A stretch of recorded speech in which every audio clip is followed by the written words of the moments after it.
والصلاة والسلام على أشرف الأنبياء والمرسلين. سبحانك لا علم لنا إلا ما علمتنا إنك أنت السميع العليم. رب اشرح لي صدري ويسر لي أمري واحلل عقدة من لساني يفقهوا قولي. رب زدنا علما نافعا وفهما مستقيما وهداية للصواب. لا حول ولا قوة إلا بالله العلي العظيم. لا حول ولا قوة إلا بالله العلي العظيم. قال المؤلف رحمه الله تعالى ونفعنا بعلومه وبعلومنا في الدارين. Syarat 7 meninggalkan berkata-kata. Meninggalkan perkataan waktu kita melakukan ibadat sembahyang. Dan ketujuh, meninggalkan berkata-kata dengan sengaja yang bukan Quran ataupun zikir ataupun doa. Di antara syarat-syarat sembahyang yang 9. Antara syarat-syarat sembahyangnya bila kita tengah-tengah melakukan solat, tak boleh kita bercakap, tak boleh kita berkata-kata dengan perkataan yang selain daripada Quran ataupun zikir ataupun doa. Adapun kalau Quran dan zikir, doa, maka dibolehkan di dalam ibadat solat kita.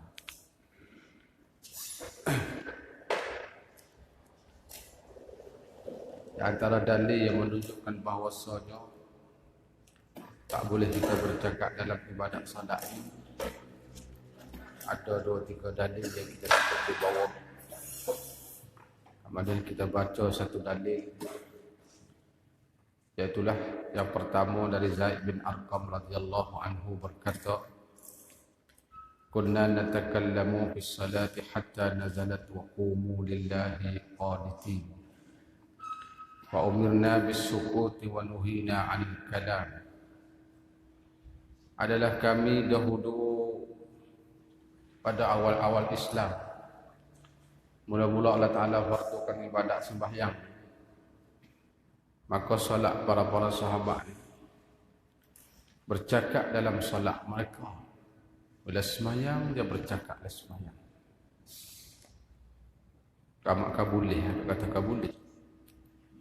Mula-mula sekali, sehingga diturunkan ayat wa qumu lillahi qanitin, yang artinya dan berdirilah kerana Allah dalam solat kamu dengan taat dan khusyuk. Kemudian disuruhkan kami dengan diam, serta dilarangkan kami dari bercakap. Bila larang bercakap, menunjukkan bahawasanya kalaulah bercakap di dalam waktu kita salat tidak sah dan batal, selain daripada Quran, selain daripada zikir, selain daripada doa. Adapun kalau doa yang kita nak tambah dalam sembahyang, maka boleh ikutlah doa waktu kita baca qunut yang kita tambah panjang lagi, ataupun doa-doa yang ditambah dalam rukuk kita, dalam iktidal kita, maka itu dimaafkan dan dibolehkan, tidak membawa kepada membatalkan salat. Satu dalil, dan 2 dalil lagi itu kita lapah baca sendiri insya-Allah taala supaya kita cepat sikit. Bertutur dengan 2 huruf, bercakap dengan 2 huruf di dalam sembahyang, maka batal sembahyang dengan berkata-kata 2 huruf ataupun 2 haraf, sama ada yang memberi faham perkataannya ataupun tidak, yang tidak memberi faham. 2 huruf memberi faham ko tidak memberi faham, batal solat. 2 huruf ni bukan 2 kalimah.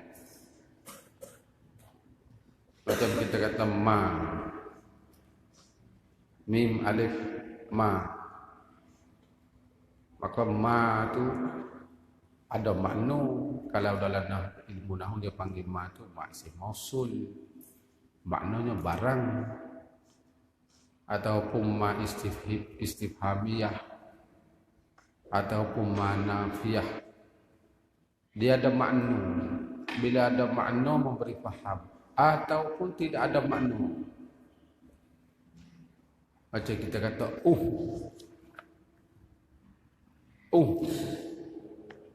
supaya orang-orang suruh kita tulah ambil barang sekejap. Tak mau ambil. Batal tak salat? Batal.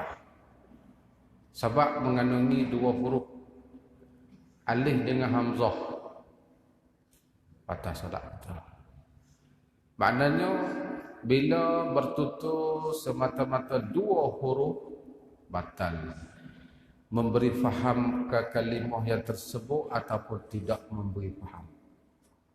Ataupun satu huruf yang memberi faham. Bercakap satu huruf ya. Seperti ki. Ki itu kalimah Arab. Fi'il amal. Apa ni? Fi'il amri. Daripada waqayaki wiqayah. Kalau ngaji nahwu waqayaki wiqayah ni ki makna pelihara olehmu. Pak jamak kata ku wa qu anfusakum wa ahlikum nara. Jagalah kamu ahli-ahli kamu. Kalimah ki batal salat. Kadang-kadang kita tak tahu ki ataupun ai. Itu pun kalimah fi'il amar daripada wi'ayah. Anda melihara juga. Kerana makna ki itu daripada wiqayah dan ai itu daripada wi'ayah. Dia ada banyak lagi makna-makna yang sama dengan ki dan ai. Fi pada wafa ya fi pada sempurna. Satu huruf saja batal sembahyang.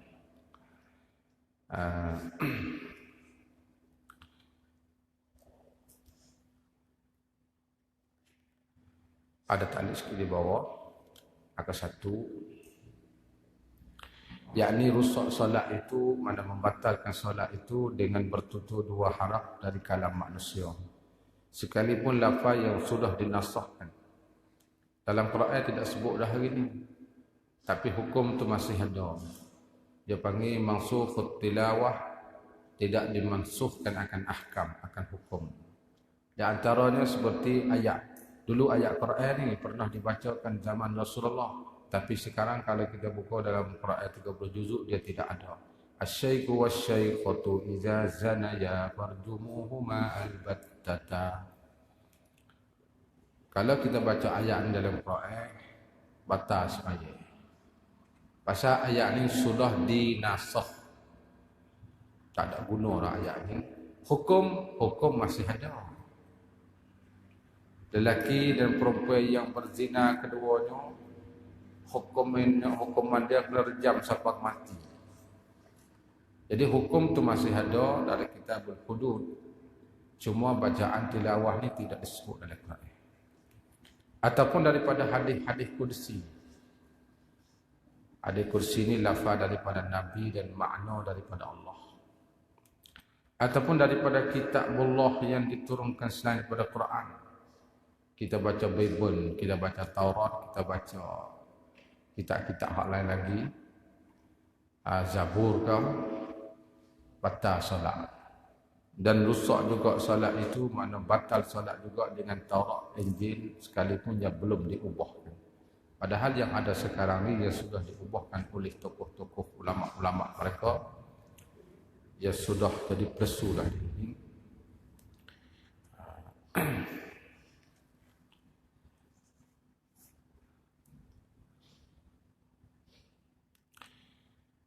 Ketiga tu di bawah tu kita laka-laka.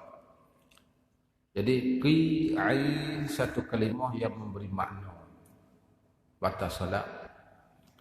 Khatib Syarbini dalam kitab Mughni al-Muhtaj, di antara kitab yang muktabar dalam fiqh Syafi'i, Al-Mughnil Muhtaj. Dia kata berdemikian juga fi daripada wafa dengan makna sempurna, dan shi daripada wasiat. Itu semua tu batal sebab dibilangkan kalam yang sempurna pada lughah dan huruf di atas, ataupun satu huruf yang bermad, huruf yang panjang. Kalau kita tilik satu huruf tapi bacaan tu panjang,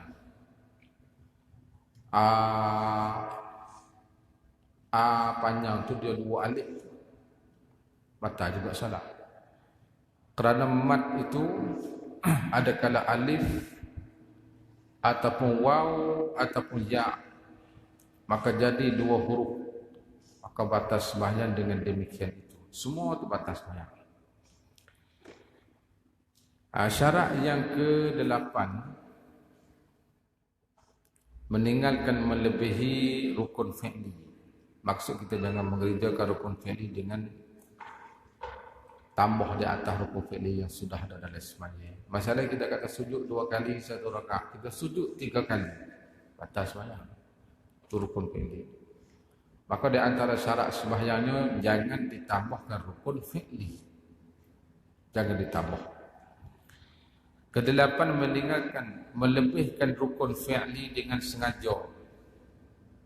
Dia kait dengan sengaja ni, kalau kita tambah rukun fi'li dengan terlupa, dia tak batal.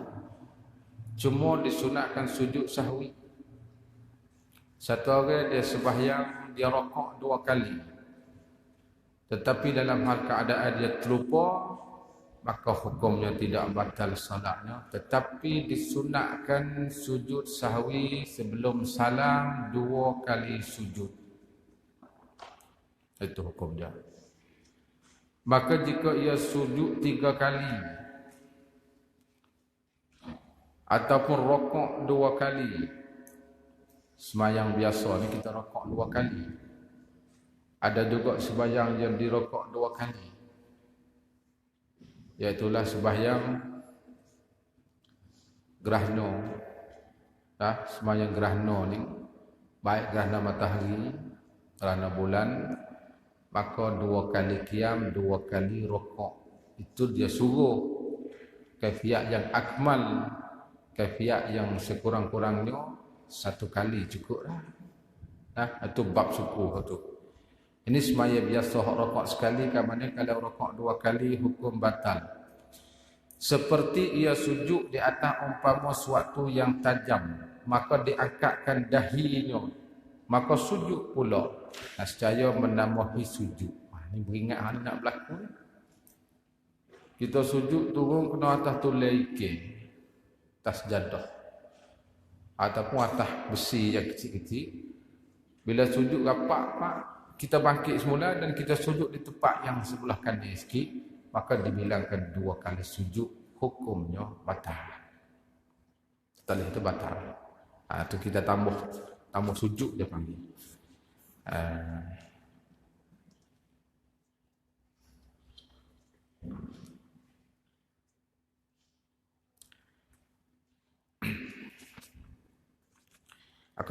Ketiga turun di bawah sikit.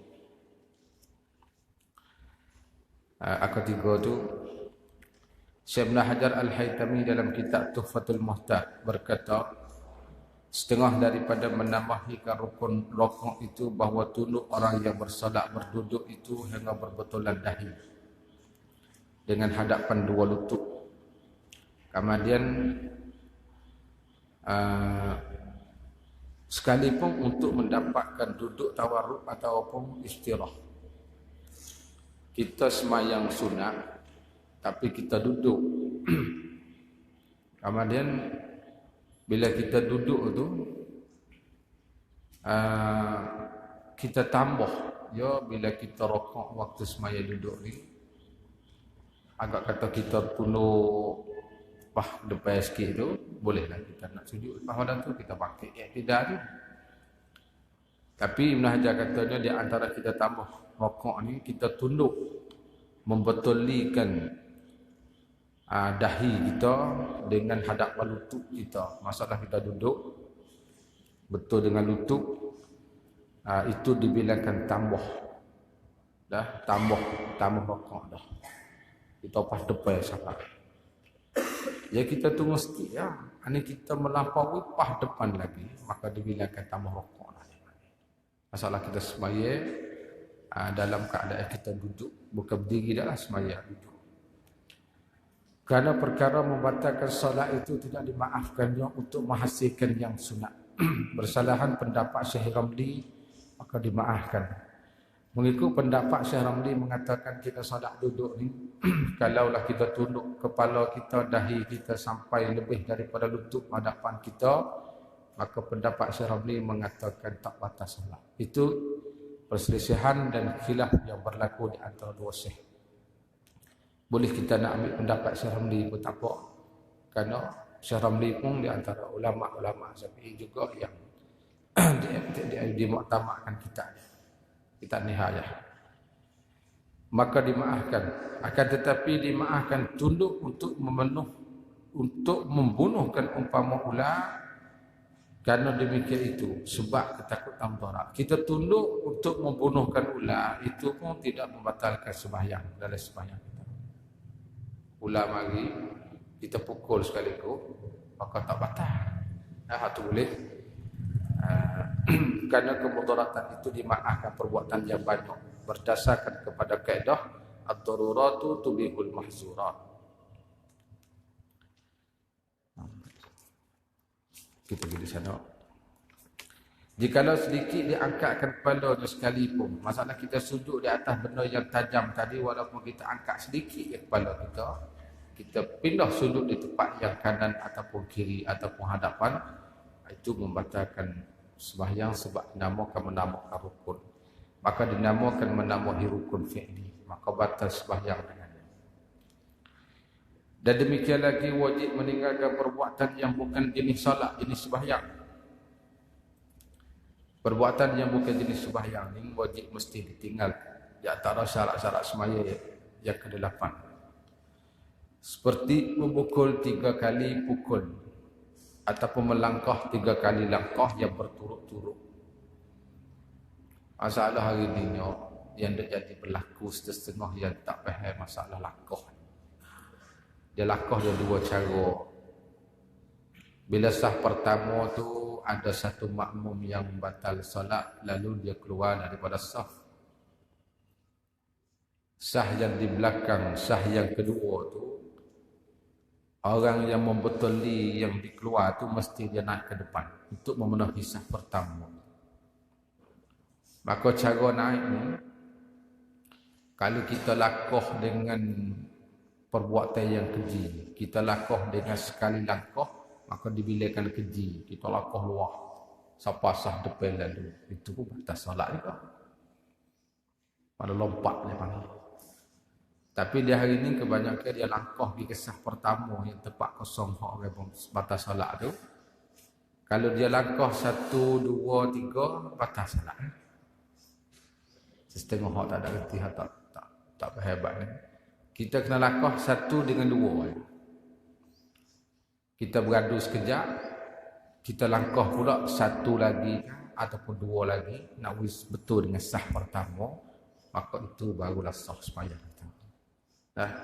Kadang-kadang setengah dia buat, jadi kalau kaki dia ada betul ke ni, dia mula dengan kiri atau kanan, 1, 2, 3. Itu guna solatnya. Mana kita kena langkah tu 1, 2, kita beradu dulu. Beradu sekejap sama nino, kita pergi pula 1, 2 betul dengan sah. Yang pertama, maka tu dimaafkan dan tak batas solat. Sebab bila berturut-turut 3 langkah dia batas sembahyang. Ataupun lain daripada ni, ataupun 1 langkah yang keji, seperti melompat. Daripada saf pertama, bila tak ada orang, kita ada saf yang kedua, kita lompat sekaligus kepada saf pertama, maka hukumnya batal sembahyang. Pasal termasuk kata perbuatan yang keji. Dia satu sah ring, dia luar juga semacam ni kita katanya. Dua keping mozaik ni, dia luar juga ni, lebih kurang 1 meter. Jadi kalau kita lakah di sepah depan tadi, dia batas mana? Kita kena buat 2 kali ke 3 kali ke 4 kali ke. Tapi yang penting kita kena beradu. Buat 2 kali kita beradu, buat tambah lagi pula 2 kita beradu. Maka batas sembahyang dengan diam. Tetapi dimaafkan perbuatan yang sedikit jikalau banyak sekalipun. Seperti menggerakkan anak jari membilang tasbih. Perbuatan yang sedikit dalam solat ni dia tak batal. Contohnya kita menggerak anak jari, kita membilang tasbih bila kita sembahyang hari raya. Dalam mazhab kita Syafi'i, sembahyang raya takbir 7 kali, tasbih 6 kali. Rakaat pertama. Rakaat yang kedua tasbih 5 kali, takbir 5 kali, tasbih 4 kali. Maka bila kita nak tasbih rakaat pertama 6 kali ni, dia takut lupa berapa kali, lalu kita bilang dengan anak jari kita. Subhanallah, alhamdulillah, Allahu akbar, subhanallah. Maka tu dimaafkan dan tak batal sembahyang. Ataupun kita katalah kita sembahyang sunat tasbih. Dalam rokok tasbih berapa kali, dalam qiyam berapa kali, sebelum bersalam berapa kali, tepat yang disuruhkan tasbih dalam solat tasbih. Maka bila kita bilang dengan jari, hukumnya tak batal. Walaupun banyak sekalipun. Perbuatan yang yang perbuatan yang sedikit. Perbuatan yang sedikit. Tapi syarat juga perbuatan yang sedikit ni jangan kita kosakkan permainan dan kita kosak main. Kalau kita kosak main tak boleh. Lepas tu orang solat waktu tahiyat tu. Kan tahiyat tu dia sunat dalam mazhab kita Syafi'i, waktu kita kata illallah, sunat kita angkat jari telunjuk.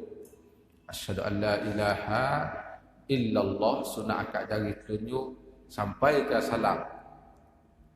Mata kita pun sunat kita tengok ke jari telunjuk kita sampai ke waktu salam yang pertama.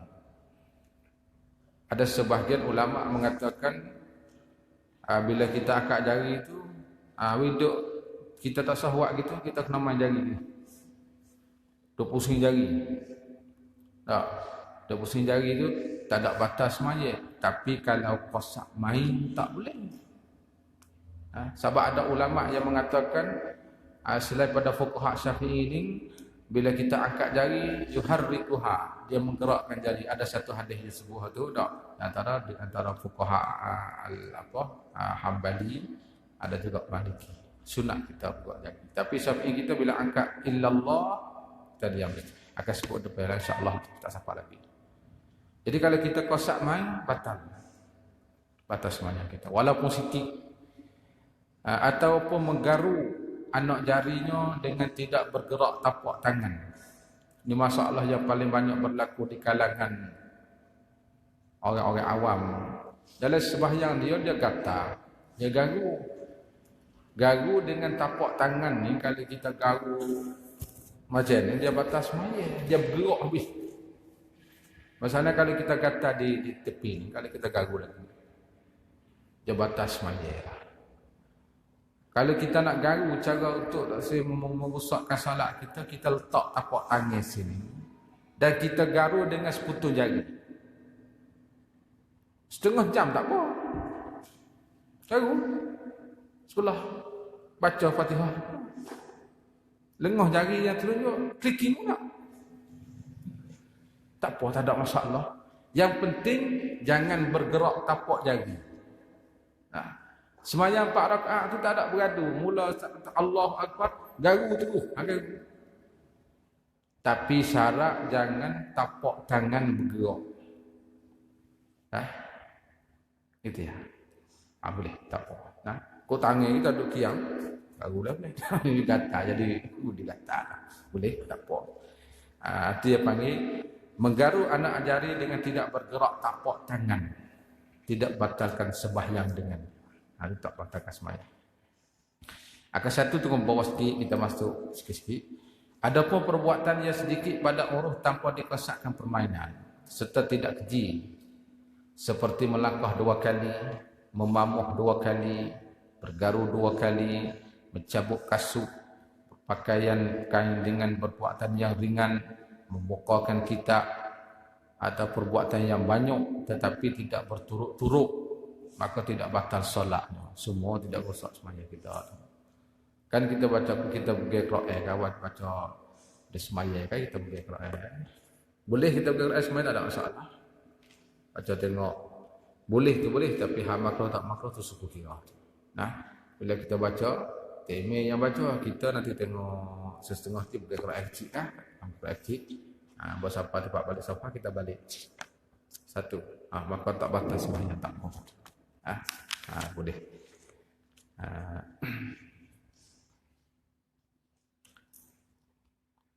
Kemudian dia tunggu bawah lagi, di bawah tu lah. Dan jika kedatangan syok, adakah perbuatan itu sedikit ataupun banyak? Perbuatan yang kita lakukan itu, kita mari perasaan dalam hati kata sedikit ke banyak perbuatan yang aku buat tadi. Dihukumkan sedikit juga. Bila hukum sedikit, maka tidak batal sembahyang.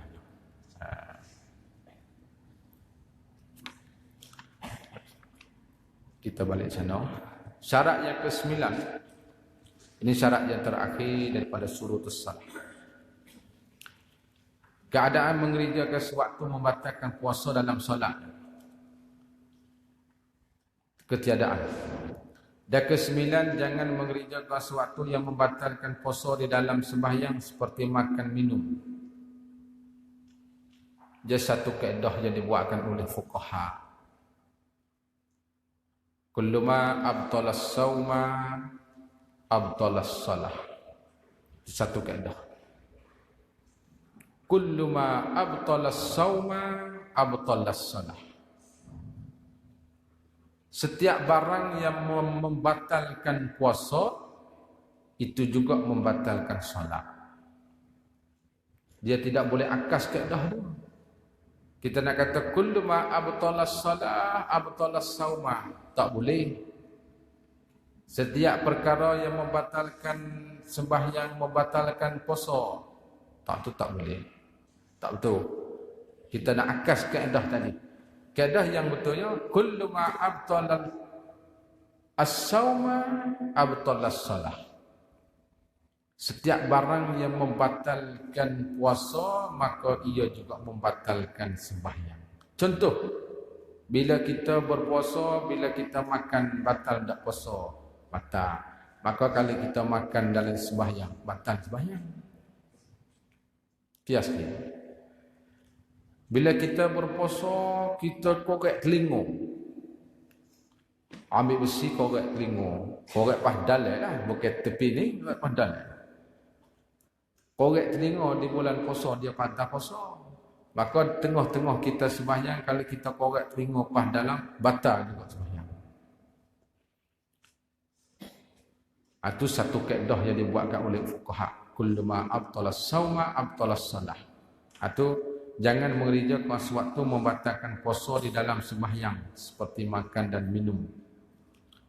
Adapun sesuatu yang membatalkan sembahyang tidak membatalkan puasa. Masalah kalau kita ketuk, kita kecing dalam sembahyang, dia batal sembahyang, tapi puasa tak batal. Adakah orang ketuk batal puasa? Tak ada hukum dah. Kalau ada tak kena puasa, kena buat sehari sampai gelap betul. Itu kaedah dia lah, itu kaedah dia. Dan memasukkan sesuatu di dalam rongga yang terbuka. Hurai dah masalah saat ni tu. Seperti memasukkan sesuatu ke dalam hidungnya dan telinganya. Batal solat sampai kepada batin kedua. Adapun luar tak apa, sekadar anak jari yang kita bubuh ni dia panggil had zahir. Bukan hak batin. Hak batin lupa dalai lagi. Dalam hidup pun kalau sekadar jari sikit dia tak batas semaya. Dan jikalau dengan digagahikan dia, walaupun dia terpaksa oleh orang, batal juga. Kita tengah duk solat, mari satu orang tak bisa nak lagi. Mungkin bubuh kalam dalam telinga cucuk pada dia. Ataupun dia bubuh. Halapah dalam 3 inci. Batal sembahyang. Walaupun dia terpaksa. Atas perbuatan demikian sekalipun. Kerana nadir yang demikian. Nadir ni makna jarang-jarang berlaku, jarang-jarang ada. Itu dia panggil nadir. Dalam kaedah fiqh, an-nadiru wujuduhu kal ma'dum. Benda yang nadir ni kalau ada pun semakin tak ada. Kita nak iktibar, nak kira tak boleh. Dan dua gerak ataupun dua langkah sedikit namanya pada uruf. Tiada batas sembahyang dengan dia. Habis. Itu bergantung dengan apa dia syarat yang ke-8 tu, tapi dia letak sini barat dia. Inilah 9 syarat, maka wajib kita peliharakan dia supaya sah sembahyangnya. Jadi kena retilah satu-satu 9 syarat yang kita sudah baca lagi supaya sah sembahyangnya. Jikalau ditinggalkan satu syarat daripada 9, daripada 9 itu tidak sah sembahyang. Kalau kita tinggal satu pun tak sah syarat kita. Ya. Sebab syarat ni dia panggil nak terhenti adanya masyru' mesti kena adanya syarat seperti yang kita sudah sebut lalu. Kemudian kita habis rukun syarat dan kita masuk kepada rukun sembahyang. Kita masuk ke rukun sembahyang. Arkanus salah. Dan demikian lagi setengah daripada orang yang memeliharakan sembahyang dan mendirikan akan sembahyang seperti yang disuruh Allah dan Rasul. Hendaklah ia mengetahui dan mengerjakan daripada segala rukun. Mesti kena tahu segala rukun, jadi tidak sah sembahyang kita. Maka arti rukun sembahyang itu ibarat daripada sukunya yang ibarat daripada satu juzuk yang kejadian yang masuk di dalam mahiyah. Mahiyah di mana hakikat. Dia kecil payah sikit tu. Dia ibarat dia cakap lagu tu. Maknanya rukun-rukun ni satu juzuk daripada hakikat. Jadi kita contohnya takbiratul ihram. Maka takbiratul ihram ni satu juzuk daripada hakikat sembahyang. Satu juzuk. Dia kalau syarat dia panggil luar daripada hakikat. Laisa juz'an minhu. Tetapi kalau rukun juz'un minhu. Satu juzuk daripada sembahyang. Sebab tu kalau kita sembahyang tidak takbir, kita Fatihah dulu tak sah. Kita kena takbir dan niat dulu.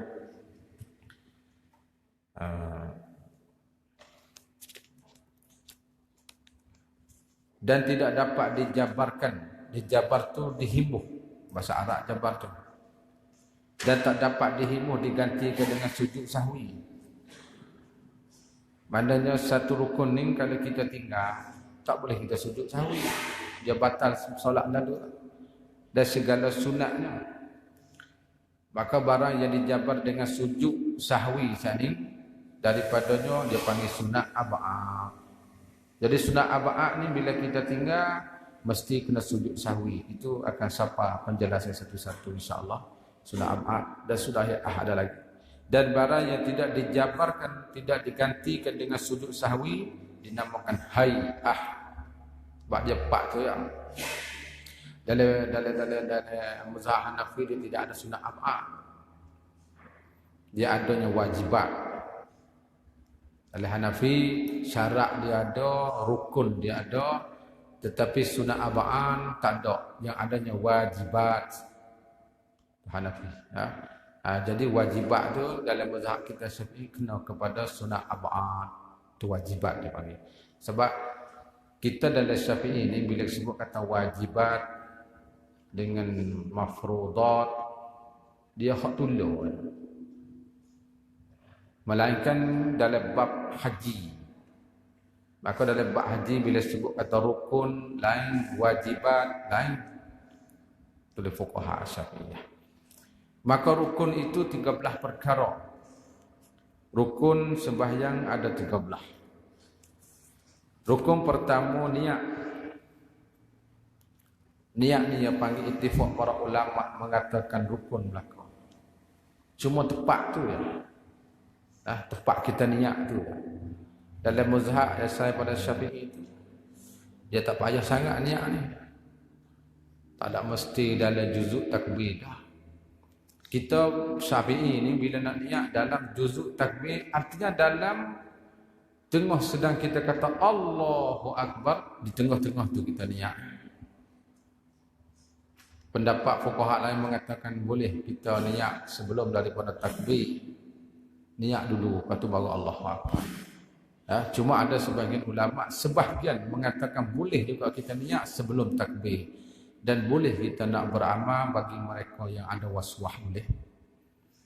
Payah kita niat sangat, kita niat dulu baru Allahu Akbar. Ada ulama Syafi'i mengatakan boleh betul dah. Jadi supaya mazhab. Satu kaul dia panggil. Rukun pertama niat. Lepas tu dalil niat di bawah tu ada kita sebut ayat Quran. Innamal a'malu binniyat juga antara hadis Nabawi.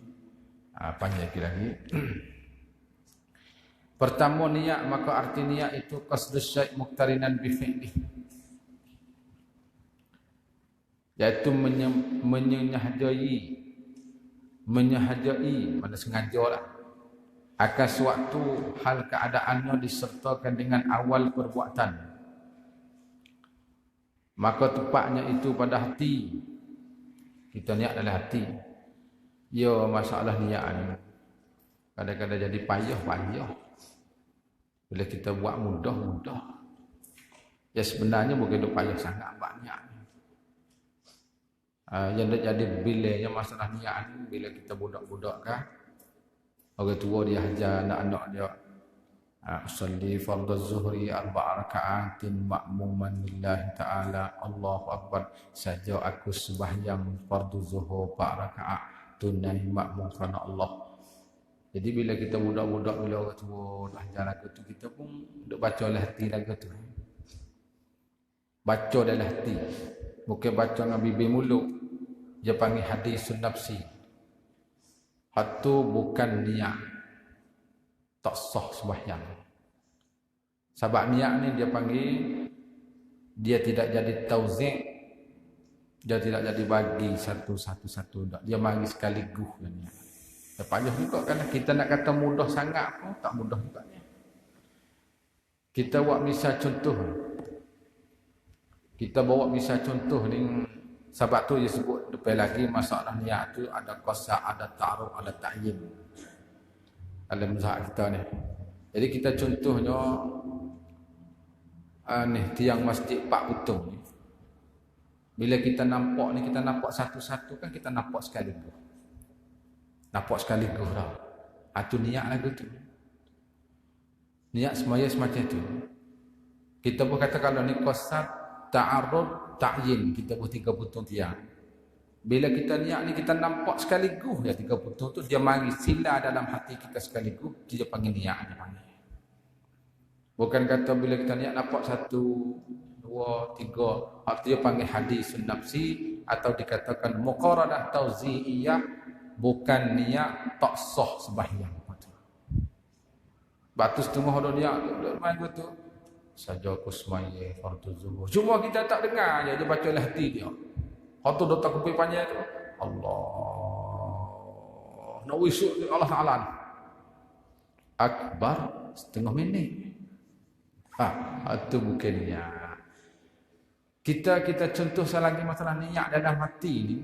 Niat di mana qasad. Kita kata kita temula sekot depan kita. Kita jalan-jalan temula sekot kamar dia, kita ambil kayu nak pukul tu, kita niat dah. Niat dah tu. Jak semaya lagu tu, bila kita sudah berdiri di hadapan dapat sejadah ni, kita akak tangan tu, akak apa? Niat dah dia panggil. Niat dah. Supaya kita nak kata ular tu, kita nak pukul ular tu. Kita kena kata oleh hati tu. Saja aku nak pukul ular ini mampu. Tu kena patut dia dulu. Maknanya niat kita sekali perbuatan yang kita pukul terus lalu. Kita nampak ular pak ambil kayu, turun kayu pergi tu niat dah. Niat mana kita kosak nak pukul ular. Semaya lagu tu. Semaya lagu tu juga. Ini dak pukul ular. Kerana tak pukul, kau niat tak habis lagi. Tu pergi nanti. Ular ada gitu dah. Ular ada gitu dah ular. Bermulai esok niat pun patut niat. Semaya lagu tu niat. Kita nak gambar kata mudah niat bukan duk payah sangat. Yang jadi masalah duk payah kita dengan Melayu ni, pasal kita ada terjamuh tu, saja aku sembahyang fardu tu, orang Arab dia tak ada dah. Dia tak ada sahaja aku sembahyang dah, orang Arab dia usolli tu, bahasa Arab dia tu nak berlafaz dengan mulut. Sebab dia takbir tu hati dia mari dah. Zuhur yang dia buat. Kalau Isya dia buat. Itu niat dia mari. Kita pisah jadi mudah, bukan dia payah sangat. Tapi bila jadi penyakit tu payah nak masuk takbir, kita berlaku akwal yang mengatakan kita niat sebelum takbir. Mari berdiri pak niat semaya, Allahu Akbar saja, tak ada niat lah. Boleh, tapi jangan lama. Ada akwal yang mengatakan boleh. Dan tepat niat dalam hati. Tepat niat tu dalam hati kita. Jadi masalah hak dia tiga ada martabat lah niatnya mungkin depan itu. Syarat dia sebut depan lagi apa? Ada muqaranah tawzi'iyah, muqaranah kamaliyah, muqaranah urfiyah.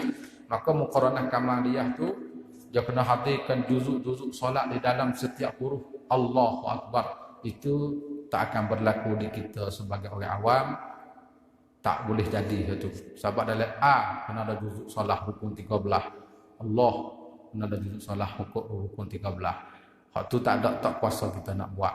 Hak tawzi'iyah dia batal sembahyang. Dan yang kalau ada pun muqaranah urfiyah, mana kita hadirkan, kita kosak juzuk niat di dalam juzuk Allah pun boleh, ataupun juzuk bagi akbar, salah satu.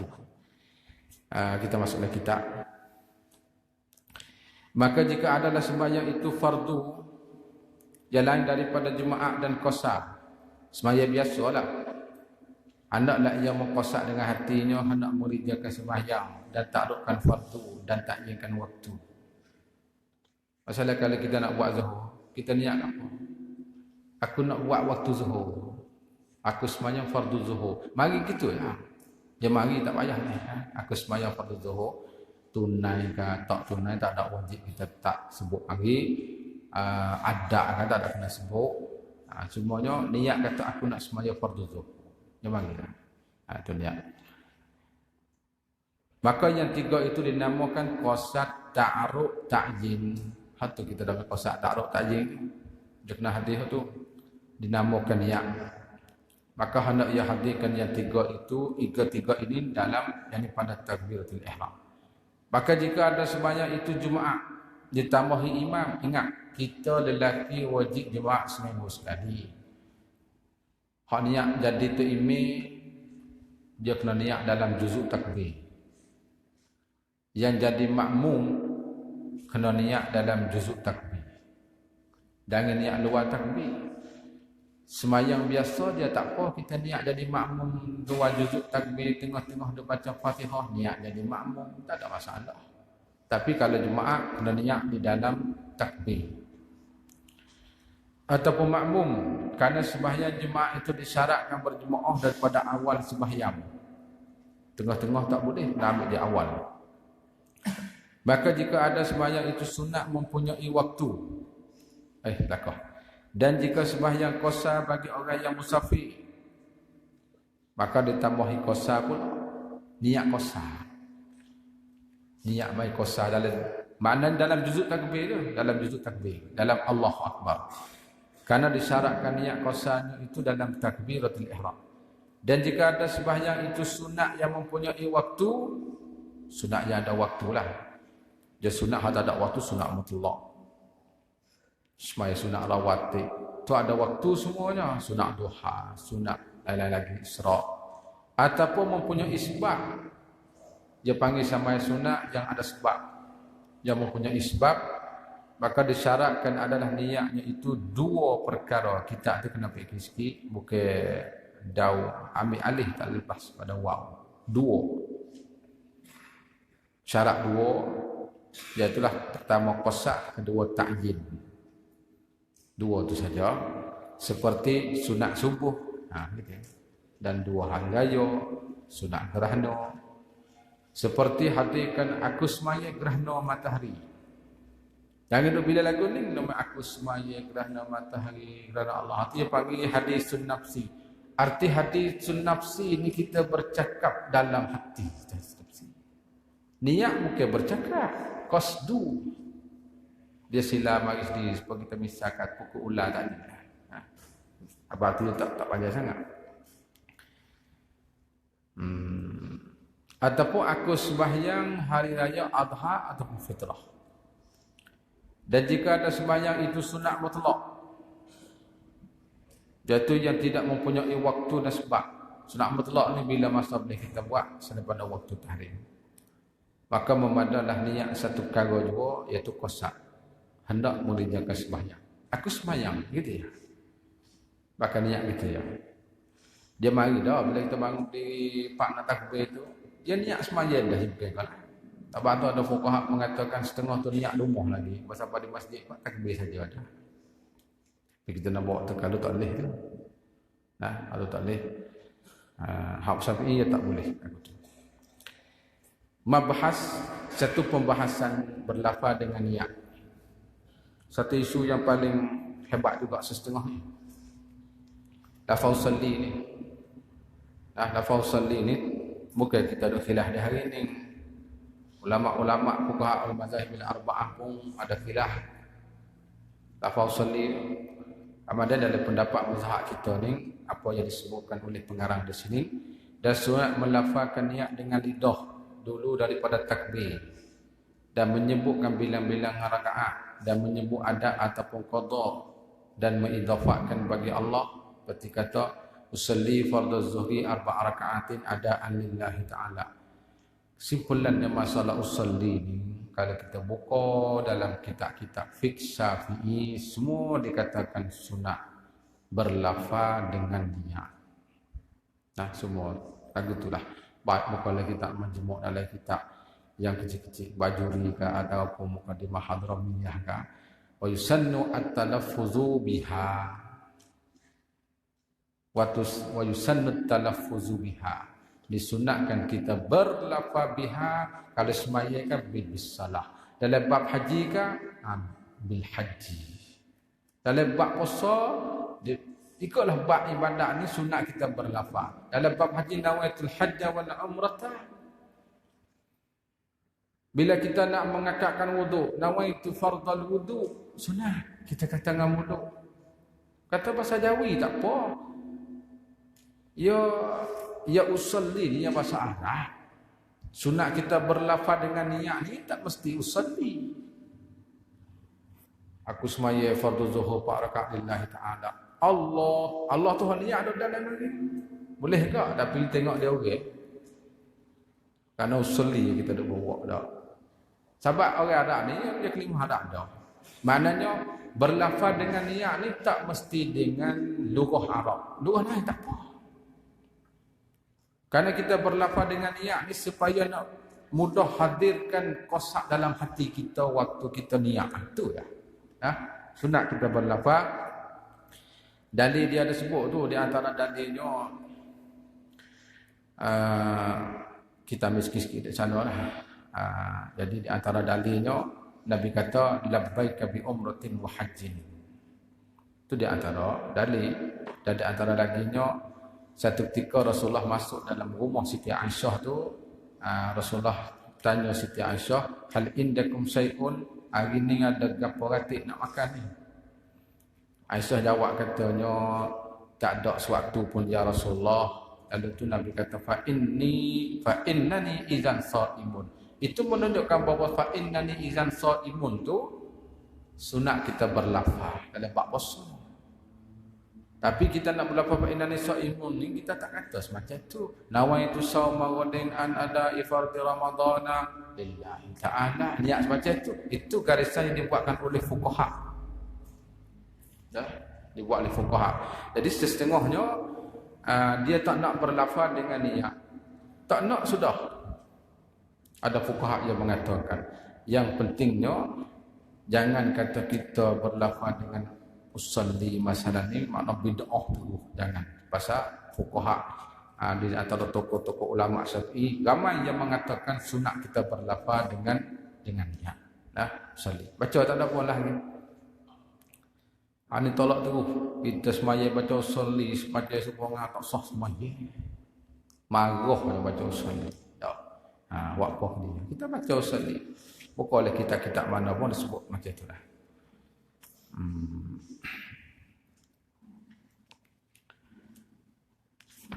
Ataupun salasa pada maghrib ataupun rakaataini pada subuh. Rukun yang kedua takbiratul ihram. Rukun yang kedua takbiratul ihram. Takbir dengan niat dia kena serentak sekali. Bila kita mula dengan tu selalu niat. Dia kena serentak sekali. Kedua takbiratul ihram, maka sebab dinamakan takbiratul ihram kerana diharamkan bagi barang yang halal baginya dulu daripada takbir, daripada segala membinasakan sembahyang. Sebab apa kita panggil takbiratul ihram? Sebab bila kita takbir, benda-benda yang halal jadi haram bagi kita. Dia ubah serta-merta. Kita contohnya makan halal. Bila kita sebut takbir sembahyang Allahu Akbar, makanan yang tersebut tadi sudah jadi haram bagi kita. Dalam sembahyang tu, kalau kita makan juga, batal. Itu ya. Batal sembahyang. Itu sebab nama takbiratul ihram. Jadi takbir ni kita ambil sikit di bawah ke satu. Satu rukun takbiratul ihram adalah satu rukun daripada rukun-rukun sembahyang pada pendapat jumhur fuqaha. Jumhur fuqaha di sini ulama Malikiyah, Syafi'i dan Hanabilah. Satu jemaah pada fuqaha Hanafi. Kata Imam Abu Hanifah dan Abu Yusuf, ani murid dia, takbiratul ihram itu adalah syarat, bukannya rukun. Syarat dia kata, bukan rukun. Ini sebahagian je. Dan ialah yang muktamad pada mazhab Hanafi. Maka dalil tentang takbiratul ihram tu ada 2, 3, 4, 5 hadis yang disebut di bawah. Kita baca satu cukup untuk sebagai dalil. Dalil yang pertamanya hadis Sayyidina Ali karramallahu wajhah, miftahus salah at-tuhuru wa tahrimu at-takbiru wa tahlilu at-taslim. Anak kunci ataupun pembukaan solat itu adalah tuhur. Kalau kita mengambil wuduk dan bertaharah. Perkara yang mengharamkan dalam solat itu adalah takbiratul ihram. Dan yang menghalalkannya itu beri salam. Jadi situ menunjukkan bahawasanya takbir adalah satu rukun daripada rukun sembahyang. Kalau tidak takbir, tak sah dan tak jadi solat. Dikhususkan lafaz takbir dengan Allahu Akbar. Dan tertentu lafaz takbir atas orang yang kuasa bertutur dengan dia lafaz Allahu Akbar. Tambah sikit-sikit boleh, tak? Jadi kita nak takbir dengan lafaz lain tak boleh. Ditakyinkan. Ditakyinkan dengan lafaz Allahu Akbar. Jadi kalau kita takbir dengan lafaz lain, Ar-Rahmanu Akbar, tak boleh. Pasal dengan lafaz Allahu Akbar. Tambah sikit-sikit, tambah dengan na'akah. Itu boleh. Dalam mazhab kita Syafi'i sekadar sikit itu boleh. Tapi kalau tambah banyak tak boleh.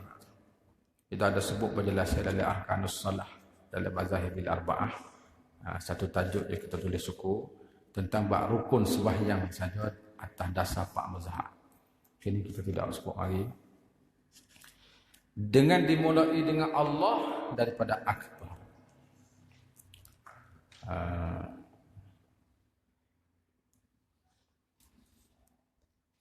Bawah tu kita tengok pendapat mazhab lain sikit. Akan satu muka 115 tu. Tertentu lafaz takbir itu dengan Allahu Akbar. Ini pada pendapat jumhur ulama. Tidak termasuk fuqaha Hanafi lah. Maka pendapat fuqaha Hanafiyah telah mengharus oleh Abu Hanifah dan Muhammad bin Hasan Asy-Syaibani memulakan solat itu dengan takbir dengan ibarah yang khalis bagi Allah. Jadi dia tidak tertentu dengan Allahu Akbar. Dengan lafaz yang lain pun boleh kita nak takbir dari Hanafilah, dari Ahnaf. Tetapi syarat padanya takbir dan ta'zim yang artinya membesarkan Allah. Seperti kata Muslim, Allahu ajallu. Boleh? Ni takbir yang mazhab Hanafi, jangan keliru ni. Jangan keliru. Allahu a'zamu. Boleh tak? Hak kita tak boleh. Kena Allahu Akbar. Allahu kabirun, Allahu jalilun, Ar-Rahmanu a'zamu, Subhanallah. Semua lafaz itu menunjuk di atas ta'zim, maka boleh takbir dalam pendapat fuqaha al-Hanafiyah. Boleh. Dan wajib disertakan niat itu, yakni qasak, ta'aruf dan ta'yin pada sembahyang fardu yang disebut dah tadi tu, ataupun qasak ta'yin pada sembahyang sunat mempunyai waktu, dan sebab ataupun qasak hendak sembahyang juga pada sunat mutlak dengan awal takbirnya, iaitu alif pada Allah dan dikekalkan dia hingga ra pada akbar. Celah-celah tu. Jadi banyak perkara yang kita kena jaga. Dan pertama kali kita kena bertutur dengan Allahu Akbar tu betul-betul molek. Kalau kita tambah kita kurang apa tak boleh. Allahu Akbar. Kalau Allahu Akbar siap juga tu. Batas mana tak sah mula lagi. Allahu Akbar. Tak boleh juga. Kena beringat molek. Allahu Akbar. Tak boleh juga tu. Ya kadang-kadang kita ni dia panggil terlalai tu. Jadi dengan sendiri kena beringat dah. Banyak cara lah tak takbir tu dia panggil. Nak masuk maniak lagi, nak usah lafaz takbir lagi.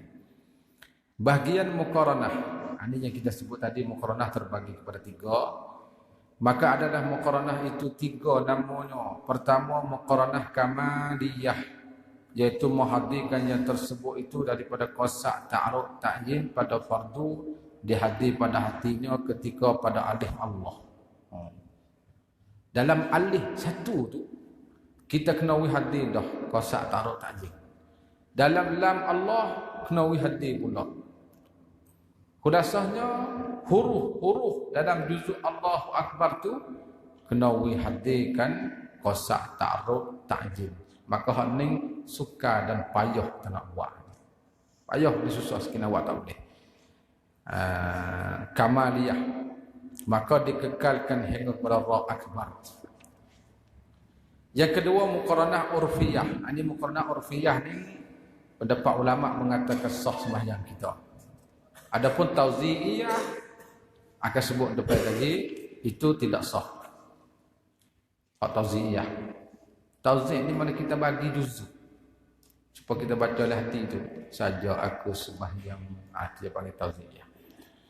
Muqaranah urfiyah iaitu menghadirkan niat yang tersebut dalam takbirnya. Jikalau hadir niat itu pada satu juzuk, satu suku daripada takbir. Satu juzuk dia takbir dia 2 juzuk lah.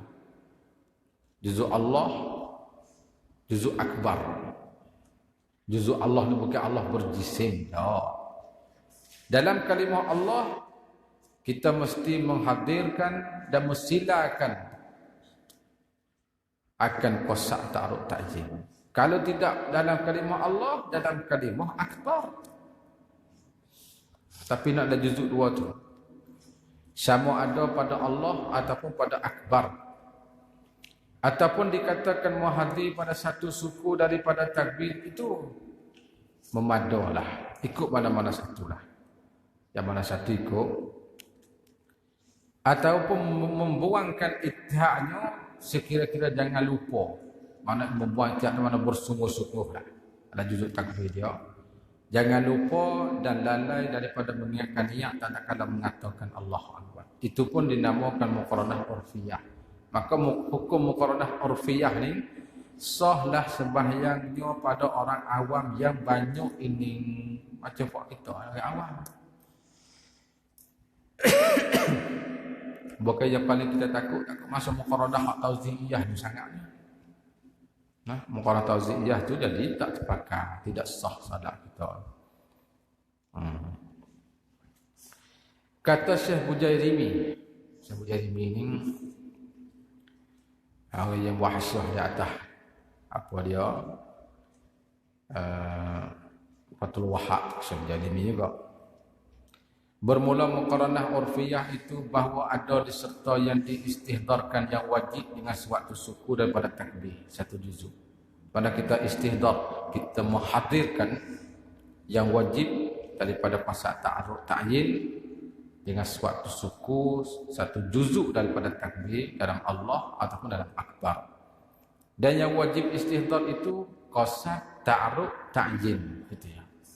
Pada suatu suku suku-suku mana juzuk daripada suku takbir seperti barang ditakrirkan oleh Syekh kami Al-Hafani daripada Syekh Al-Khadifi.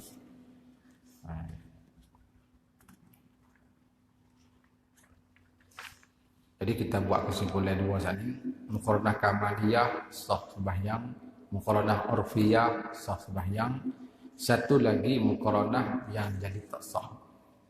Ketiga muqaranah tak ambil lagi daripada Syekh Mansur, daripada Syekh Syaubari, daripada Syekh Hamdi. Ketiga muqaranah tauzi'iyah. Muqaranah tauzi'iyah.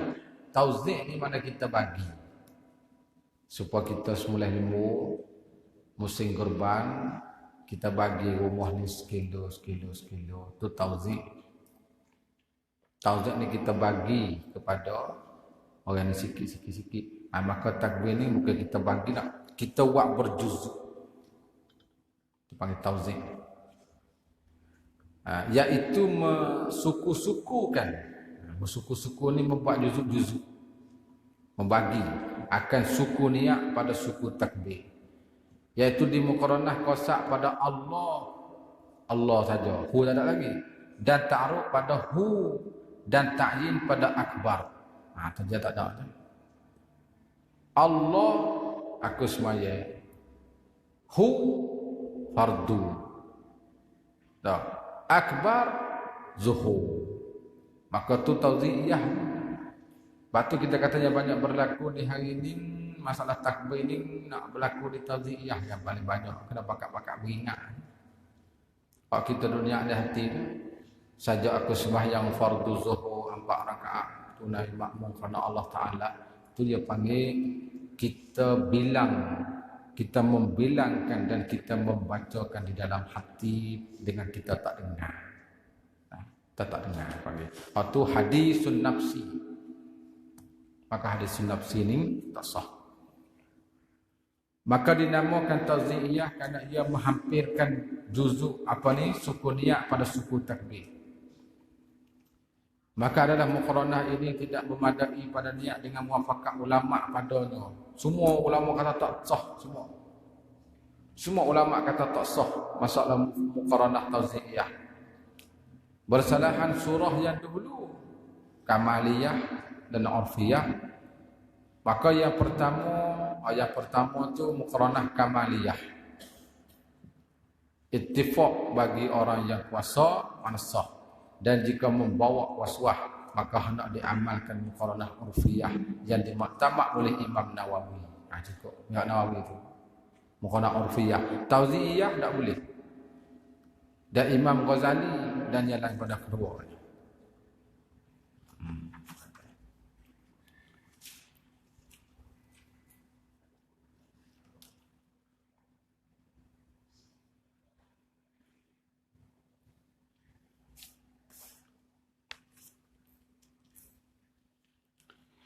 Mereka yang lemah bertakbir dengan bahasa Arab. Ini satu masalah. Orang yang tak kuasa nak bertutur dengan Allahu Akbar ni nak takbir semacam mana. Dan jika lemah seorang daripada takbir dengan bahasa Arab, maknanya dia tak kuasa nak kata Allahu Akbar. hendaklah diterjemahkan dengan bahasa dirinya. Kalau kita orang Melayu terjemah bahasa Melayu.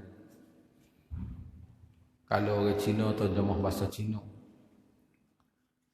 Orang bahasa Mak Saleh terjemah bahasa Inggeris. Boleh. Orang yang cakap bahasa Si terjemah takbir. Allah Maha Besar bahasa kita. Boleh? Allah yang Maha Besar. Lepas tu kita niat dah dia. Tapi dalam 100 orang kita rasa tak ada orang yang tak pandai dengan kata Allahu Akbar. Benar tak mustahil, mungkin ada yang tak pandai. Tapi jaga-jaga sangat. Maka hukum cara takbir bagi mereka yang tak kuasa dengan bahasa Arab diterjemahkan kepada bahasa yang dia pandai. Dan wajib ia belajar. Kena belajar dengan bahasa Arab dulu. Allahu Akbar, belajar tu. Kalau telo-telo pun tak apa, belajar you boleh juga. You boleh juga jika ia dapat. Jadi sedapatlah, kalau dah sedapat dia. Makna dia ni belajar dah, tapi dia boleh sebut tak penuh sangat. Allahu Akbar. Bal.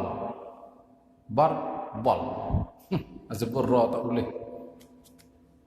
Jadi dia telo, sebut sekat boleh. Sebut sekat boleh. Habis kata.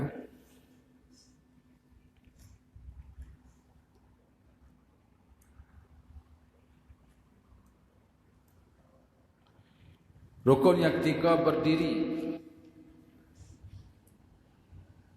Dan rukun yang ketiga daripada rukun sembahyang qiyam, yakni berdiri pada sembahyang fardu. Nanti kita akan hurai masalah sembahyang dan takbisi lagu mana. Jadi ini banyak, yang paling banyak buat mudah dengan amal ibadahnya sembahyang di atas kursi. Jadi asal rukun kita sembahyang ni kita kena berdiri. Bila tak kuasa berdiri kita duduk. Bila tak kuasa duduk kita tidur. Itu cara dia. Dia ada tertib dia satu-satu. Kemudian kita hari ini berdiri kita kuasa, tapi kita nak sujud tak kuasa. Masalah kita belum lupuh lutut atau sakit tak. Kita berjalan boleh, buat putus boleh, buat kereta boleh. Bila kita sembahyang kita duduk terus. Itu tak betul tu. Tak kena tu. Kita sembahyang duduk tak sini, kita duduk waktu yang kita tak boleh nak buat hak dia suruh tu ya. Masalah kalau kita kuasa berdiri, kita berdiri. Tapi bila kita nak rokok, kita kuasa rokok. Kita rokok dengan betul-betul rokok. Tapi bila kita nak sujud tak boleh, baru boleh duduk tahkisi, sujud dengan isyarat. Dia kena turut tertib dia. Bukan kata pak bila tak kuasa kita ni nak sujud je. Pakai duduk terus tahkisi. Hukum tak sah sembahyang. Tu banyak yang berlaku di kalangan ni. Orang Arab lebih lagi. Orang Arab ni dia banyak sekali sembahyang tahkisi. Cuma kita jaga-jaga ada. Jaga-jaga nampak tu pun ada banyak juga. Orang Arab paling banyak sekali. No, sebaris dia tak untuk lepak khisi saja. Jalan boleh. Kadang-kadang sujud. Sujud boleh. Cuma sakit sikit lah. Khisi terus. Tak boleh. Dia ada tertibnya. Atau kena beringat sikit masalah sembahyang tahkisi. Ada hukum dia. Tapi kena berhenti. Jadi kita nak tinggal terus. Dia panggil al-ma'sur la yaskutu apa dah? Bil maisuri. Apa bukan? Al-maisur tu kaedah. Al-maisur la yaskutu bil ma'suri. Itu satu kaedah yang dibuatkan oleh ulama fiqh. Al-maisur benda yang mudah boleh kita melakukan, la yaskutu bil ma'sur, dia tak gugur dengan benda yang payah. Mana yang mana boleh kita buat, kita buat. Benda yang tak boleh kita nak buat, tak usah buat. Hak boleh buat, kita buat. Saya ingat ada satu syekh di Suria tu. Kalau dia ada kena Syekh Suka. Syekh Suka ni Syekh Qurra. Dia semaya di Jami' Syekh Mahyuddin tu. Dia tua lah, tua ning ada tak tahu. Syekh Suka. Syekh Suka ni hebat lah. Kalau ke Jawi kita baca Fatihah sebulan tak sudah lagi dengan dia. Hebat. Dia tanding tak mengaji dengan Malaysia tak mengaji. Syekh Qurra. Kalau kita nak betul bacaan Fatihah sebulan tak sudah. Tak kena lagi. Nak kok mana tak tahu. Tu Syekh Suka. Tak. Biasa dengan Syekh lain. Syekh Razak Halabi. Dia kata Syekh semaya satu ketika dia nak tepi dia. Dia takhisi dia semaya dia tua sangat nak. Dia berdiri. Dia punya setak tekak lemah hasan lah. Dia duduk. Bila dia turun sujud dia kuasa, dia turun sujud rakaat pertama. Manakala rakaat yang kedua dia tak larat sangat. Duduk sujud isyarat. Itu cara semaya. Cara semaya. Maknanya kita nak tinggal terus tak boleh. Panjang lebar sangat masuk dalam kitab. Rukun yang ketiga qiyam yakni berdiri pada sembahyang fardu. Dan disyaratkan dia dengan betul tulang belakang. Dan jika dengan bersandar sekalipun kita semaya dan kita sandar ke jidah ataupun di tiang masjid, boleh. Maka jika berdiri cenderung sekira-kira tidak dinamakan diri tidak sah sembahyang. Berdiri tapi nampak cenderung bokok sangat. Bukan bokok asli, bokok yang sengaja dia buat. Maka tu tak sah sembahyang. Adapun kalau bokok asli macam kita sakit belakang bokok, dia berdiri dah, nampak rupa semacam rokok, maka sah sembahyangnya. Tak apa. Itu boleh ada. Dan jika lemah ia daripada berdiri sekira-kira masyakah yang menghilangkan khusyuknya, sah ia sembahyang serta duduk. Ada pendapat ulama mengatakan jika ia lemah daripada berdiri sekira-kira masyakah susah sangat nak berdiri sakit atau kuning yang menghilangkan khusyuk, sah ia sembahyang serta duduk. Boleh tak duduk tu. Tapi masalah dia kait dengan khusyuk di hari ni kita ni, kalau tak ada masyakah ke apa pun kita tak ada khusyuk dah. Habis di awal lagi dah khusyuk kita.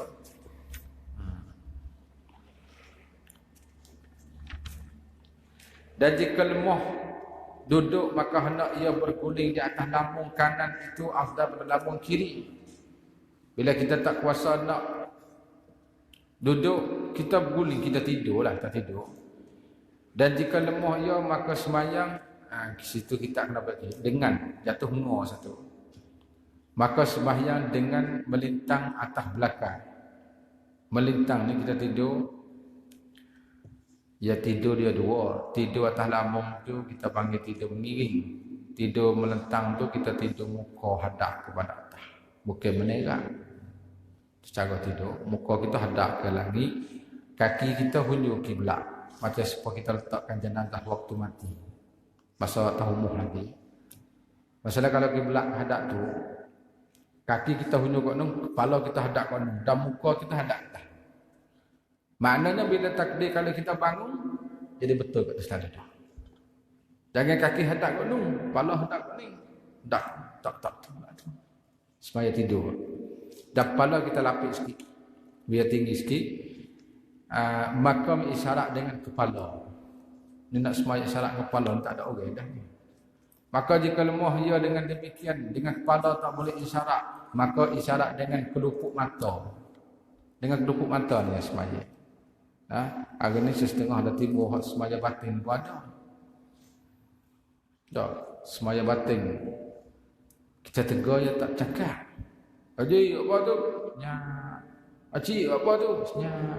Apa rupa-rupa duduk sembahyang?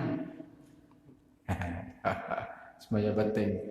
Ada juga di sana pun ada juga jenis sembahyang batin tu. Tapi dia tak gambar lah. Ada cokoh dua cokoh gitu ya. Terbaik tak usah sembahyang. Sembahyang batin tak ada. Rasulullah tak ada sembahyang batin ni. Nabi tak ada sembahyang batin.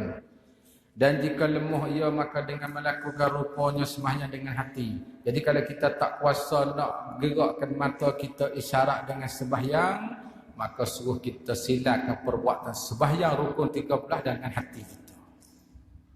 Sembahyang dengan hati lah. Ya akhir sekali di hati ya. Lepas tu tetap kena sembahyang. Maka tidak gugur sembahyang selama ada akalnya. Masih mana apa ni, bila akal kita masih ada, tetap kena sembahyang. Jadi kita dah ini setengah pakai dak terus. Tak lebih pemuda-pemuda pakai dak terus.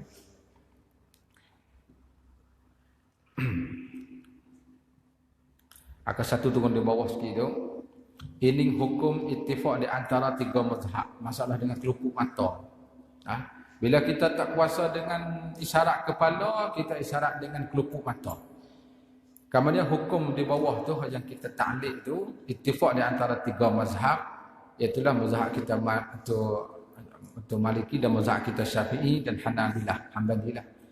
Tetapi berkata fuqaha Hanafiyah, jika tidak kuasa isyarat dengan kepalanya, ditakhirkan solatnya. Dalam mazhab Hanafi ni, bila kita tak kuasa isyarat dengan kepala, biar tinggal. Jadi dia sekat kepala. Kelupuk mata tak lah dalam mazhab Hanafi. Tidak boleh diisyarat dengan dua mata dan tidak dengan hati. Maknanya dalam pendapat fuqaha Hanafi tidak ada semaya dengan hati dan dengan kelupuk mata. Sekat kepala boleh kita semaya lagi. Ini mazhab Hanafi lah, kita punya keliru. Cuma kita tambah harus sebagai dengan maklumat mazhab lain. Dan tidak dengan dua kening, karena tidak ada diiktibarkan dengannya, dan tidak gugur daripadanya solat, malahan wajib atasnya qada, sekalipun banyak solat yang ditinggalkan itu. Dan inilah yang sahih. Untuk lebar panjang lagi kita dah tulis ini dalam kitab kami Arkanus Salah alal Madzahibil Arba'ah, muka surat 32. Situ kita tulis satu tajuk khas tentang rukun sembahyang 4 mazhab. Supaya nak perluas sikit dah. Tapi yang kita beri iktimak mazhab kita Syafi'i lah. Kita pindah kepada rukun yang keempat, membaca Fatihah. Baca Fatihah satu rukun. Boleh tak kalau kita sembahyang tak baca Fatihah? Boleh. Sah tak? Sah. Kan pelik bunyi tak? Masalah kita jadi makmum masbuk, boleh tak baca Fatihah? Kena faham boleh dan muatah boleh pula dah dah. Kan Fatihah satu rukun, betul. Tapi bila kita mari takmir tengah-tengah duk rokok. Takmir tengah-tengah rokok, kita mari di belakang usolli. Tak ada usolli dah. Allahu Akbar. Tunggu rokok selalu dengan tidak dibacakan Fatihah. Maka sah sembahyang. Bahkan kalau kita baca Fatihah, batal sembahyang. Satu masalah, makmum masbuk yang tak sempat dengan takmir. Baca Fatihah ni setiap rakaat, malaikat rakaat orang yang masbuk. Itu sebut dah sana itu. Jadi rakaat 4 rakaat mesti dibaca. Lepas tu ada sebut dalil tu, tengok sedikitlah. Di antara dalil yang disuruhkan baca Fatihah, ayat Quran pada faqra'u ma tayassara minal Quran. Dan di antara hadis Nabawi, man shalla salatan lam yaqra' fiha bi ummil Quran fa hiya khidajun ghairu tamami. Itu di antara hadis. Dan bismillahirrahmanirrahim itu satu ayat daripada Fatihah. Sebab tu mazhab kita Syafi'i nak baca Fatihah bismillah nak baca. Bismillah mesti dibacakan. Bila tak baca bismillah, tinggal satu ayat Fatihah tu, maka batal sembahyang. Dan masalahnya ada khilaf di kalangan fuqaha. Wajib memeliharakan segala hurufnya dan tasdidnya. Huruf Fatihah ni mesti kita kena jaga. Tasdid pun mesti kena jaga. Huruf Fatihah ada berapa semua? 141 huruf. Kalau kita bilang dengan alif pada kata Maliki Yaumiddin, ada qiraah Duri, dia baca pendek alif. Maliki yaumiddin, dan qiraah yang lain lagi.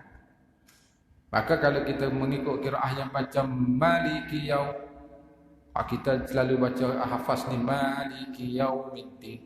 Qiraah macam Maliki 141 huruf lagi bila tengok cukup dah. Kalau qiraah yang macam Maliki yaumiddin 140 huruf. Itu huruf bacaan Fatihah yang disebutkan oleh Syekh Husin Nasir bin Abu Muhammad Al-Masmudi Al-Banjari. Ada ta'liq ke satu bawah tu di sana tu, bawah. Sekali dengan tasdid semua. Jadi huruf kita kena jaga. Orang yang tak betul satu huruf daripada huruf Fatihah tak sah nak jadi imam sembahyang kepada makmum. Ingat baik-baik. 141 huruf, satu huruf yang dia sebut tak pandai,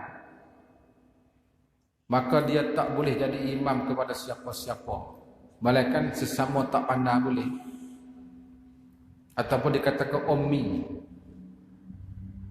140 huruf Fatihah ni kalau kita sebut betul berlaku dengan makhraj dia panggil qari. Maka qari boleh bawa orang. Maksud boleh jadi imam sembahyang kepada siapa-siapa pun boleh. Tapi kalau kurang satu huruf yang sebut tak betul makhraj, dikatakan ummi, maka ummi tak sah jadi imam kepada siapa-siapa, melainkan sama-sama ummi baru boleh. Itu pun kita nak hukum kata ummi pun setelah belajar betul-betul. Kalau tak belajar bukan ummi, jahili, jahil tu. Nak hukum ummi ni betul-betul dia belajar dengan guru, dia berguru betul-betul tapi tak dapat. Maksudnya kita kata guru kata ihdinas sirat, ya ihdinas sila, ihdinas sirat, ihdinas sila. Nak benar dia dengan guru. Ra la pengistirah. Belajar dah tapi nak kata tak boleh. Maka tu hukum ummi. Bila ummi semaya sah untuk diri. Jadi makmum boleh, nak jadi imam kepada makmum tak boleh. Jangan belajar. Hari ni sebut tak pandai, bukan ummi, jahil. Nak hukum ummi tak boleh hari ni, setengah orang ada pasal tak belajar. Nak betul Fatihah dengan Dr. Email ke masjid, malu tak kita orang tua dah, gigi pun tak ada dah. Takut dia mau kata tua pun nak belajar. Kekal dalam hal tak pandai. Subhanallah. Belajar tua-tua yang nak kira. Betulkan bacaan Fatihah. Buat satu daurah untuk Fatihah seminggu semalam kah, lepas maghrib kah, untuk membetulkan bacaan huruf-huruf Fatihah. Sini baca panjang, sini baca pendek, sini ada tasdik. Sebab tasdik kita kena jaga juga. Bila kita ada kata dan tasdiknya. Tasdik dalam bacaan Fatihah semua ni 14 tepat. Pacari temu sadu, kita panggil tasdik hak sadu. Ihdinas, kita dah sana. Lillah, dia dah sana. Sadu, nah. Ihdinas sirat. Kalau baca ihdinas sirat tak jadi semaya. Buat sadu so tak jadi dah.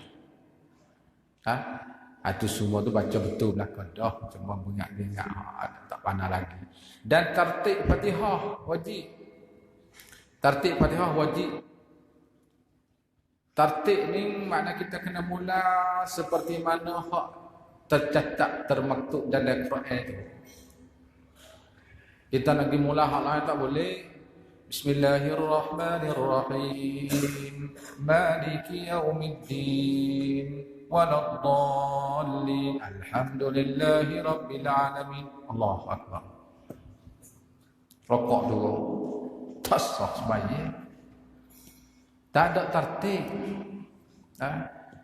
Lagi pula dan mualak antara kalimah. Mualak ni syarat juga ni. Mualak ni jangan putus lama jarak antara satu kalimah ke satu kalimah.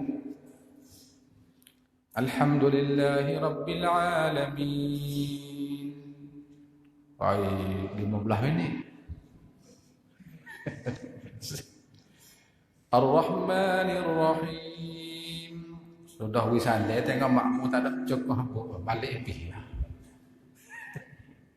Tak sok semaya pasal tak ada wala. Nah, dia kena selalu lah. Dia kena selalu. Jadi kalau kita nak hubung wak satu nafas tak ada masalah. Boleh satu nafas satu surah Fatihah. Alhamdulillahi Rabbil Alamin Ar-Rahmanir Rahim Maliki Yawmiddin. Tapi kena meraih, kena memeliharakan tasdid, mat panjang pendek, menjaga belakang. Boleh nafas panjang dia. Fatihah satu nafas. Allahu Akbar. Kita je selerak tabak di belakang. Ada satu musalla masjid di masa dekat sana tu. Solat apa? Tengok anak yang tepi rumah kita. Tempat jamek jadi. Dia semaya tarawih 20 rakaat, satu rakaat satu ayat. Surah tak ingat musalla apa, 15 meter dengan rumah kita. Sini situ ya. Ke musalla jadi. Tarawih kalau kita nak spread memang musalla tu tak ada dah disediakan. So tu ya. Dia semaya 20 rakaat bukan 8, tapi wasyamsi wa duhaha. Allahu Akbar. Rakaat 20. Satu ayat dia rokok, satu ayat dia rokok. Kita semaya sekali, tak apalah lain kali lah kita. Penat sangat letih. Fatihah tak ada sok kita. Cepat sangat. Fatihah senapah. Dolin. Sok dah Fatihah. Masya Allah ada macam-macam. Tapi tak ada masalah. Senapah Fatihah baca, kita tak ada masalah. Sebab dia baca dengan cukup tasdid, dengan huruf, dengan kalimat-kalimat awal, tak ada masalah.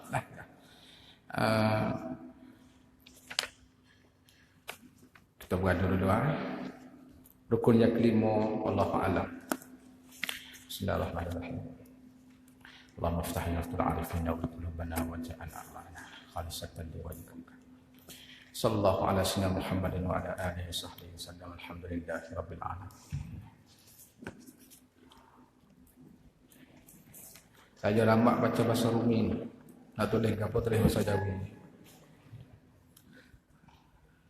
Baca boleh tapi kena hijau seko-seko. Bahasa Rumi. Sebab ngaji tadika gitu ya. Apabila kita solat semasa baca Al-Fatihah. Gitu dah tu.